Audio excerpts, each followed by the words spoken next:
Navigating through your 20s can be very stressful. It's going to be scary. You're going to make a lot of mistakes. You're going to lose friends, relationships.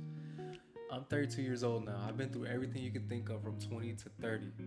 So hopefully you listen to some of my tips and my mistakes so you can make better decisions. And it's crazy because I know you're going to listen, but you're not going to really listen. I've done the same thing. There's people that were older than me telling me everything that I should do. I didn't listen, and they were 100% right. So I'm pretty sure most of you are not going to listen to what I'm saying. Hopefully there's a small select few of you that actually will. For starters, I dropped out of college. I lost a lot of friends. I lost a lot of relationships. I've been through heartbreaks. I've lost money, job opportunities. I've done a lot of dumb things. I fell into depression. I've gained a lot of weight. I lost weight. I've been through everything. A lot of you think you're in love right now, and maybe you are. This is probably your first real relationship. You know, you're all giddy. You're getting those jitters. You're meeting her family. She's meeting your family. You're going on trips. Maybe you're going to like Six Flags, Disney World together. Maybe even spend the night in a hotel together.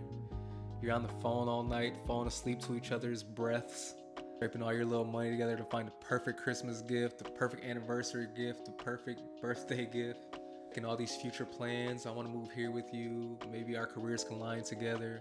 You're feeling on top of the world with this person. And I'm not going to lie, it's a great feeling. Everybody your age has experienced that feeling, or I hope they have. But I'm here to give you the hard truth. For 90% of you, in 2 to 3 years, you're going to walk past that person and not even speak. You guys are going to move on with separate lives. One of you might cheat. Her friends are going to hate you. Your friends are going to hate her. All that time you spent will be for nothing. And you're going to experience your first real big heartbreak. And you can either do two things when that happens.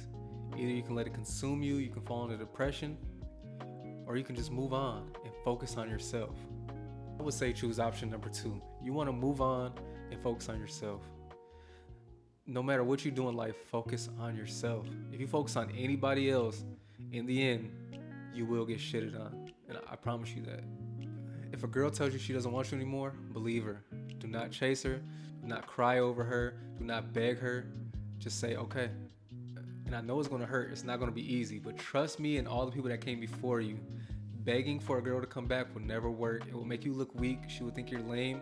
And she will resent you after that. So I'm serious when I say never beg a girl. It hurts you. It can make you want to cry. Like, you can cry. Cry in private. Do not cry in public. Don't tell your friends you're sad. Don't tell your parents you're sad. Don't tell the girl you're sad. Just say, okay. You need to act like it just didn't faze you. She'll go back into her friends like, he just didn't even care. And you will take the power back. A relationship won't come back. The relationship is dead. But just know you at least take that power back. And she can never tell other people how down bad she had you. So this brings me into my next point. Keeping up with your body at a young age. If you're 18, 19, 20, start working out. I don't care what you're going through in life, start working out. Do not get these bad eating habits that people in college develop. You do not have to drink every night. You do not have to go out to eat and eat this bad stuff every day. You need to work out an hour a day. You'll see in a very short amount of time just how bad your friends will start looking. By age 26, 27, and 28, they're going to fall off completely. They're going to be super huge, super big back. You do not want to be them. The best thing you can do after a heartbreak is hit that gym. Hit it hard. You want to glow up. You want to look the best. You want to look manly. You want to have cuts. You want to be him. That's how you take the power back. And the thing I can tell you about your body is the first thing people notice.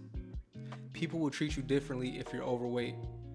If you're always fit, that first impression always hits. You will get better job opportunities. You will have more women chasing you. You will have other men respecting you more.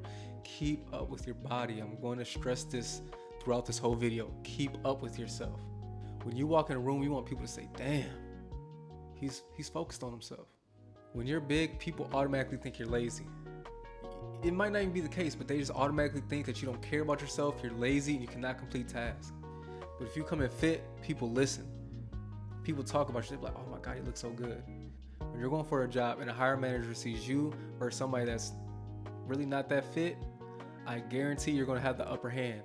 You guys can know the same stuff. Hell, the other person can know more. But as the saying goes, people like what they see. So they want to see you around the office more. Especially if it's a woman. If it's a woman that's the hiring manager, most likely she's gonna gravitate to the person that looks better. I'm sorry to say that. That's just my experience through my whole life. I've been through a lot of hiring managers, and that's just how it is. Now that we talked about the body, let's talk about hygiene. You're young, your hygiene sucks. I'm gonna tell you, you can think you're good, it sucks. Always make sure your fingernails are clean. That's a big one. Make sure they're clean and shaped up. I've struggled with this my whole life. My fingernails are always clean, but I'm a fingernail biter, and it's so hard for me to break. I'll break it for a year or two and go right back to it. But women notice your nails so quick. They notice so fast. You can be out to eat, out to dinner, they're staring at your nails. You'll catch them. They'll try to act like they're not, but just look at their eyes. They'll look at your fingers. They definitely will. And step 2 of your hygiene, find a signature scent for every single season. You need one for summer, winter, fall, and spring. In the fall, your fragrance has to be different. Girls are going to cuddle up to you. They're going to be closer. Their face is going to be on your chest a lot more because it's colder. It's the winter. You snuggle up more. You need something that's very inviting, very cozy, very warming. But you'll figure it out. Just go on YouTube and type in best fragrances for your age group. There's 1,000 people on there that's going to give you advice on that. About grooming, that's a major part of your hygiene. Keep a haircut. I don't care. If you have longer hair, make sure you have it lined up. Or make sure it looks nice. Make sure it looks clean. Make sure it smells good.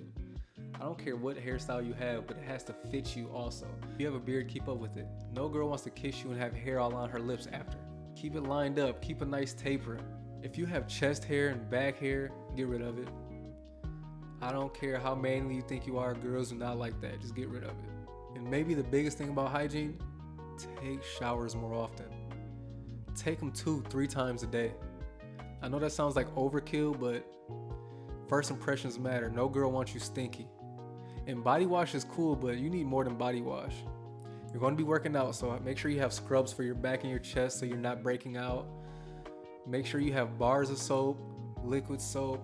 Make sure you're changing it up every so often. You don't want to smell the same every time a girl meets you. Make sure you have a dandruff shampoo. You shouldn't be flaky at all. You don't want it on your black t-shirts. You don't want it on your hat. You don't want girls seeing it. Make sure you're brushing your teeth 3-4 times a day. Floss. Brush after every meal. Get some Crest 3D white strips. If you can afford braces, get them. I wish I could have afforded braces. I should have saved up for them. I didn't, so now I'm going to get a Invisalign soon. But in my 20s, I definitely wish I would have had better teeth. Teeth will get you a long way with girls. That's another thing that they notice off rip. Girls are quick. They're like hawks. Like, as soon as your mouth opens, boom, they're in there. They're inspecting everything.